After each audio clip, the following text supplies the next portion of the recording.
Привет, друзья! Hello, friends! This is Daria from ExpressRussian channel. And in today's video, I wanted to speak about Russian past tense. How to say in Russian that something happened in the past? Which verbal forms to use? But at first, let's see what kinds of verbs exist in the Russian language. There are three types of Russian infinitive verbs. Most of the verbs, 90% of them, will end in t. Two other types of Russian infinitive verbs are those that end in t and ch.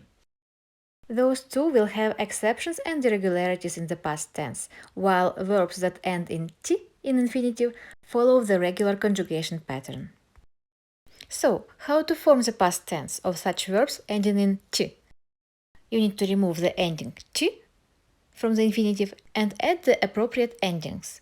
In masculine, l, in feminine, la, in neuter, lo, in plural, li. Let's look at some examples. Pay attention to the endings. Verb делать, to do, to make. Now we are replacing the ending t with the following endings in the past tense. For masculine gender, we need to add l. Он делал, he did. We removed t and we added l. She did. Она делала. It did. Оно делало. They did. Они делали. Note: since the subject is often a pronoun, pay attention to gender and number, not only the pronoun itself. Well, since in English there is no gender, it is difficult to express this notion of genders, but just follow such examples in Russian. If you use я, me, as the subject, you remember that the verb needs to agree with the subject.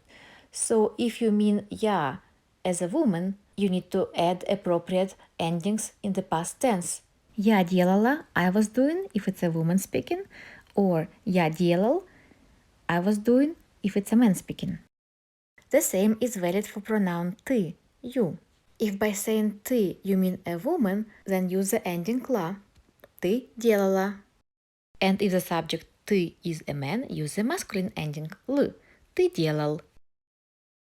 Pay attention. For the pronoun вы, you, no matter if it is used for a group of people, or so-called plural, or as a polite form for addressing one person, singular, use the plural form li.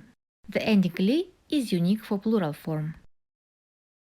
I always tell to my students that actually Russian past tense is a very easy tense. Instead of using all of those tenses in English, for example, past simple, past continuous, past perfect continuous, present perfect, you use just one past tense in Russian, and you just need to know one simple rule of how to form a Russian past tense. And yes, present perfect tense in English will be translated as past tense in Russian, because actually present perfect in English refers to the past tense. We speak about an action which has been done in the past. This was an extract of my Udemy course Russian Grammar Made Easy. If you want to learn the essential rules of the Russian language, I definitely advise you to check it out. Link in the description below. Also check ExpressRussian.com website for other resources for beginners in Russian. Thanks for watching, and don't forget to follow Express Russian Learn Russian Online on Instagram, Facebook, Pinterest and YouTube to never miss any educational posts or videos. See you guys! Bye bye!